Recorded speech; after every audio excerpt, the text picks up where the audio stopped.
BBC Radio Berkshire, it's 8 minutes after 3, and I'm joined by Raymond Marks, a man who would write a song for Eurovision. Raymond, good afternoon. Good afternoon, Mike. Songs. Now, I've written since I was a kid. I love writing songs. I've had much to say about Eurovision. They've wheeled me in, and I have been, over the last few years, very vocal about the way that Eurovision has been selected. I think it's now an unfair process. It's not a democratic process, and I think it should be. Do you agree? Well, I think there are certain things that could be done about it, in a positive way, not in a negative way.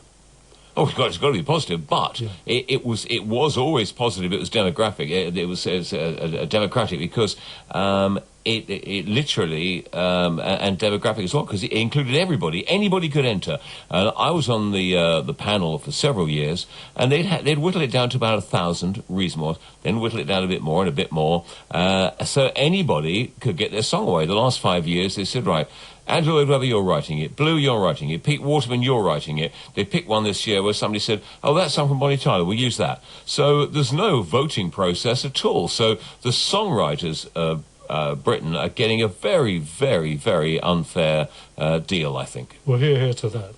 Well, the point I'd like to make is, firstly, Graham Norton's like a breath of fresh air in the way it's presented. He's fantastic. And when I was sort of talking to people 2 or 3 years ago about, how often we've come in the top 5 or won it, everyone thinks it's sort of 2 or 5%. It's in fact 52% in the 55 years that we've been in it. Mm-hmm. We've come in the top 5. But in the last 11 years, we've only come in the top 5 once. Yeah, that's really dragged us down, hasn't it? Katrina and the Waves, Katrina did well, but apart from that, the last, it'd be absolutely hopeless. Yeah. Songs haven't been strong, though, I think you'd agree. The songs of the last 10 years have not been strong. Well, it's difficult to sort of comment on other people's work, except to say, I think if you want to be in it to win it, which is what I believe we should be, you've got to write a song that's going to appeal right across the European market. And where are Adele and the Beatles and Robbie Williams? They never appear on anything to do with Eurovision. And I think it needs a slightly different touch, which is what I offer. Mm-hmm. What would you suggest? Well, I've got a number of sort of ideas, having sort of been associated with it now for 3 years. My own personal position is we wrote and produced with Les Payne and singers songs. Each time the BBC kept stalling you, and then they suddenly say, we are not accepting submissions this year. They haven't done for the last 5 years. Yeah, that's right. Yeah. And when we were having the national competition, we did far better. I totally agree, absolutely. Well, the Engelbert Humperdinck thing was really very, very sad. 25 out of 26. Bonnie Tyler was 19 out of 26.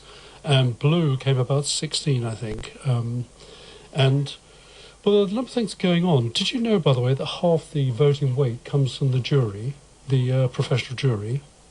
Well, the voting weight to whittle them down, as they did, whittle them down to...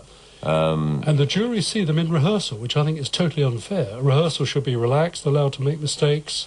Oh, you mean on the actual thing, not our selection? And apparently that dragged Blue down. They weren't so good on the rehearsal, and they got a low score from the jury, but did very well on the night with the public.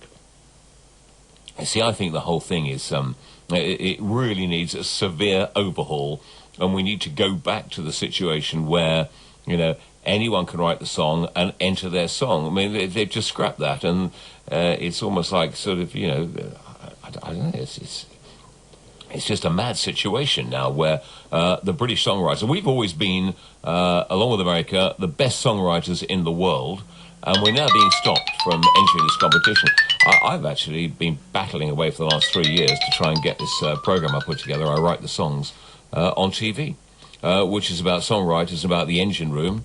Meetings with Lamont Dozier in the States, with all sorts of people. And everyone said, got the whole industry behind it. Will anyone do it? No, they want to do more singing competitions. But the songwriter is the engine room. That's the thing that people buy, is the song. They may buy the song, but my experience in this is the singer that's the star. There are a couple of exceptions where maybe Guy Chambers and things like that, but I think it's the singer, and I've found our songs really come to life when you get a professional singer doing it and a professional production. When you get the right singer, yeah, but the right singer with a bad song won't make it a good song, and a good singer singing an average song, won't make it a hit, or whatever. I mean, it's got to be a perfect marriage, I think. I mean, we all know major artists have had flops because the song hasn't been that strong. But I agree with you. The person is the star, the song, and no one ever knows who writes the songs. By and large, the public are not terribly aware of the people that write the songs. Yes, that's right. Well, in the 30s and 40s, you had big stars on the songwriting side, Hoagie Carmichael and people like that. But I don't think we have that situation at this point in time. Well, Adele, maybe she writes all her own songs. I think they were better known there. The singers used to credit them. Frank Sinatra was always very good at crediting the writers. He'd say, "This is by Julie Stein. This is by Sammy Cahn. This is a Rodgers and Hammerstein." He would credit the writers. People don't know. I think most buyers probably imagine that the singer's written the song. They don't even think he's written the song.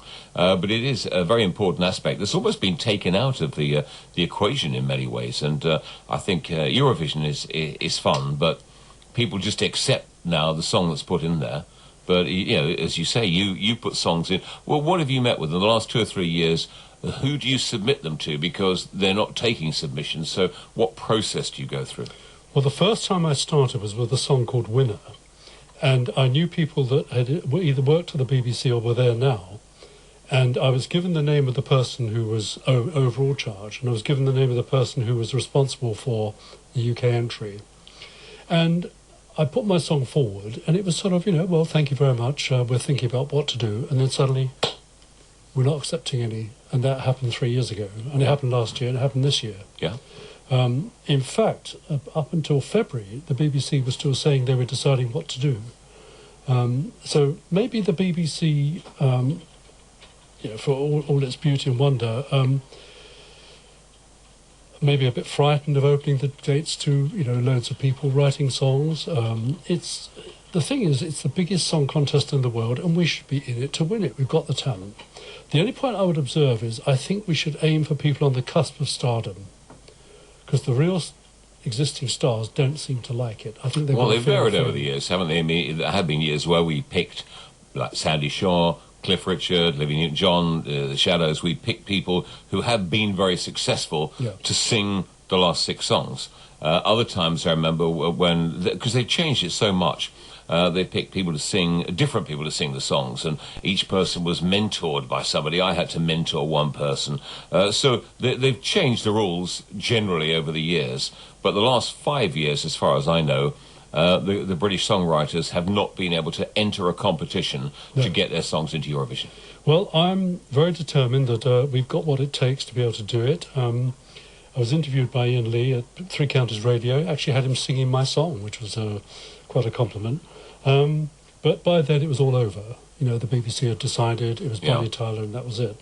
So I'd like to be very positive about this. So I've got 3 or 4 cracking good ideas of which way to go. It's interesting to hear you feel things aren't quite right.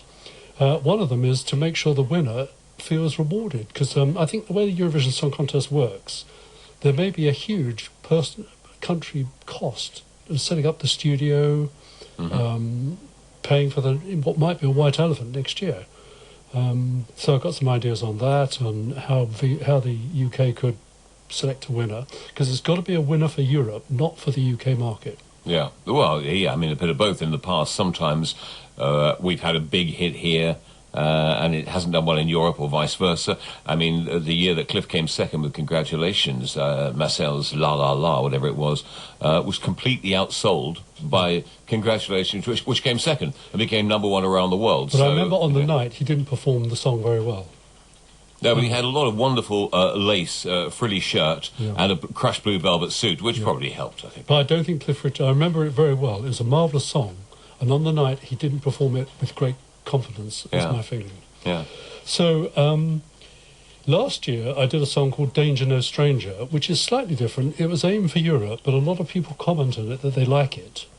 It's got a bit of a sort of, James Bondy feel about it. And the snag is I can't really air the songs while I'm trying to get into the Eurovision Song Contest. Yeah, because once you air them, they'll say, oh, you've had it played. That's right. So Now those I've passed, I've got Danger No Stranger and I've got In the Light, which are available, and I'm going to sort of pursue those. But I still want to have something ready for 2014, and the door open for us to be considered. Okay, right. We'll talk more in a moment with Raymond Marks on Eurovision's 18 minutes past 3, BBC Radio Berkshire.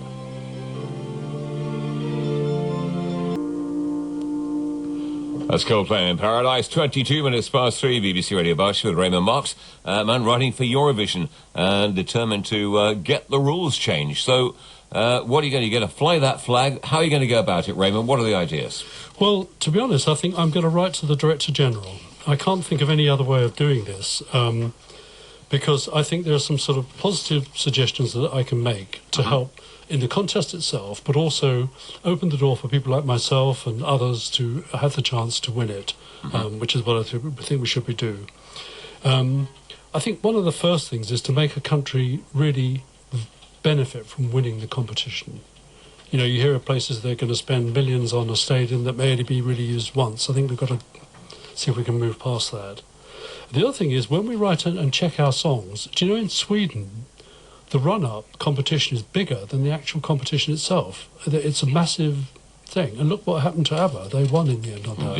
Indeed. So I think we've got to have a method where when the songs are chosen, they've got to appeal to a European group, not just the people in the UK. So that's one of the other ideas that I think needs floating. So you have a European panel choosing the UK. Maybe they don't choose the final two, but they choose up to then, maybe. So you've got a group that somehow connects with because my co-songwriter Nana Elliott comes from Georgia. Right. And so we've got a bit of a European flavour in what we write. So this is Russian Georgia rather than Russian US Georgia, yes. Yeah. Okay. It's always interesting. I think people that come from other countries do have different writing patterns. Are you mentioning ABBA, Bjorn and Benny from ABBA, and Henri Bilolo and his partner from writing the Village People stuff. They have a different, sort of almost a European writing pattern rather than an English writing pattern. Yeah. Also, I think it's a massive opportunity for the BBC to get massively high ratings on the run-up. Look what Simon Cowell's doing with all his talent shows. The Eurovision Song Contest is bigger than all the Simon Cowell shows put together. 600 million people watched it. Well, it's only bigger if, our run-up is only bigger if there are different people in it, different songs in it. If someone's chosen one song, there is no run-up. Well, the BBC played it, they were regarded as playing it very smart this year, that they didn't say anything until the last minute, and then they got a wham of media coverage just on that one song and that one person. Well, I think the Eurovision Song Contest is bigger than that. I agree. I have been... if one can be impartially critical, I just think it's the wrong way to select anything, and it's undemocratic to say, for somebody, a random person, to say, that's the song we'll use, because I think it's doing a disservice to our great songwriters. And we've always been brilliant on exports. In the 60s, 80% of our songs exported abroad. Right. By the 80s, it was 20%. It's not so many now. Yeah. But we are great songwriters, and we're not taking advantage of what is a terrific export for us. That's right. Mike, may I ask you, why don't the lead singers come forward, like Adele? And when Blue was selected, their agent said, if they don't win, it's suicide. People are worried about it. I mean, you talk about the Beatles back in the day. They didn't want to do it because if they lost, it wouldn't look good. It wasn't good for their career at the moment.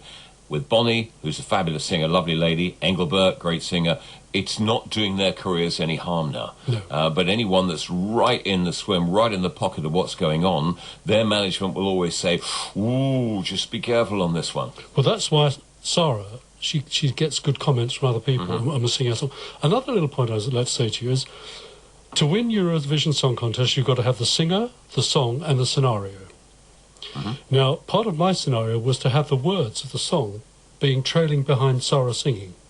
Not with a bouncing ball. Sorry? Not with a bouncing ball. Not a bouncing ball, like an opera. Yeah. Because the idea was to get the audience singing along with her. And I noticed Malta used that technique in the last song contest, and I think they came much higher than their song probably deserved, because they got the audience far more involved. Right. Yeah. Good thought. That was my scenario. As an adopted son of Malta, I couldn't but agree with you. But we'll talk more in a moment with Raymond Marks on BBC Radio Berkshire, 27 minutes up. Foreigner and Waiting for a Girl Like You. Yeah, Mick Jones used to head up the school group. I remember we all looked up to him. Golly. 23 minutes to 4 is the time, and Raymond Marks with me, just checking his watch to make sure I'm right. I am right, Raymond, you know that. Right, so to a few of your favourite things. We were just talking while that was on about Malta, a place we both love. What is it about Malta that draws you back again and again? Well, we've been quite a few times, and it was always very, very sunny.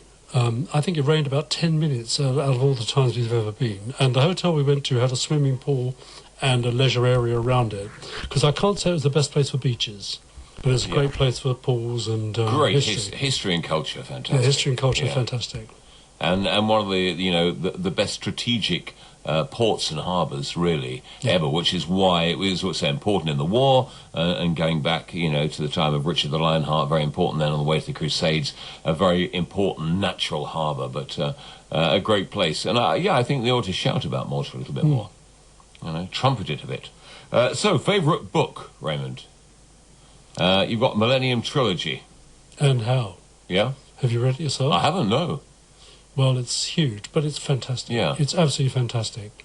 And they've made a film of the whole trilogy in the country, but they had Daniel Craig make it as an Englishman. I think the version I saw, the Swedish one, was much better. Yeah. But it is a fantastic book. Have you read it more than once, or are you... Well, to read it more than once, you need a lifetime almost. I know, yeah, that's it. I mean, it's very good. And we were talking over there about War and Peace, and somebody said, "Oh, yeah, they've read it 2 or 3 times." Yeah, and I said, "Well, actually, I read Lord of the Rings 3 times." So, well, I've also got it on my Kindle, so I can look at it any time I want. Yeah. Do you like Kindles? You a keen Kindle man? Excellent. Yeah. Good stuff. So, favourite film, Lost in Austin. Again, I haven't seen this. Well, Lost in Austin, if I may sort of a little plug, anyone who likes Jane Austen and her works, go get hold of Lost in Austin and see it. It's about a 21st century girl who actually goes back to the Bennett family, and she meets all the characters and all things happen, and it is brilliant. I could watch it forever. Is it believable though when somebody goes back in time? Yes. Yeah. Yes. She keeps the character all the way through.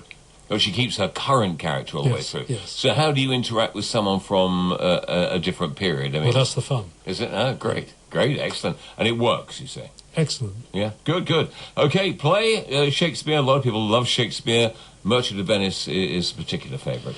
Well, my wife and I saw the Merchant of Venice in London, and Dustin Hoffman was playing the Merchant. Mm-hmm. And I think it was a marvellous production, and for the first time, I think I understood what it was all about. It was just brilliant.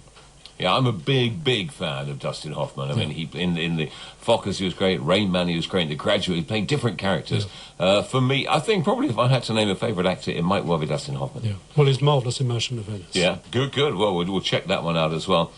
So we can squeeze a little bit of your song Danger No Stranger in a minute. We'll play your favourite song now and then hear some of yours in a moment. But it's always difficult, as we say, to pick one favourite song, but you've gone for Leona Lewis, yeah? Well, the reason for that is I was driving around my car one day and I actually heard this song come over. I'd never heard of Leona Lewis, never heard of Run, I'd never heard of the Snow Patrol. And I just thought, well, God, this is absolutely fantastic. And I've never stopped feeling that. Okay, here it is. So my guest, Raymond Marks, Raymond Marcus. Oh, yeah, it's your photographic name. So, listen, great to talk to you. We've just got time to squeeze in a little bit of, just so people get a hint of your song, Danger No Stranger. So you went with this, and they said, sorry, we're not accepting anything this year. They kept stalling it, and then they said they're not accepting any. So, what I've done is recently I've put it in BBC Introducing just to get things going again. Okay. Well, thank you very much for coming in. We'll see you again. And good luck with all this anyway. I hope you get somewhere. And here's a wee bit of Danger No Stranger.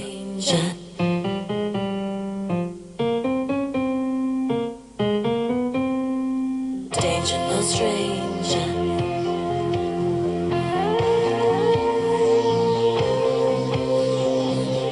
Things in life can hide their pleasure.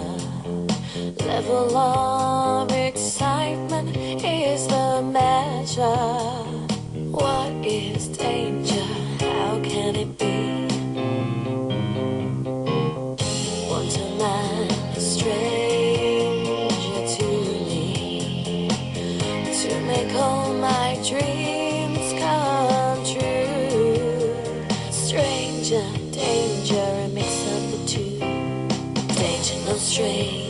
stranger, no danger, stranger with danger.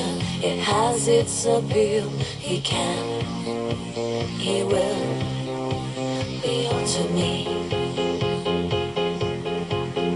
Danger, no stranger, stranger, no danger, no kiss, no worry. He just does not see. I know his love, a danger might be. Danger, no stranger. Yeah, very Bond-esque, isn't it? You can see that. Yeah. And again, I mean, when someone picks it up, you get the big production and all the big stuff going on in there as well. Well, it'd be a tall girl in a short miniskirt. That's the Eurovision Song Contest, I think. Although they all had long dresses this year. Good stuff, indeed they did. Raymond, great to see you. Thank you very much for coming in, and always good to hear your thoughts. And hopefully we'll see you again soon. Thank you very much. Take care. Thanks, Raymond. It's 12 minutes to 4, BBC Radio Berkshire.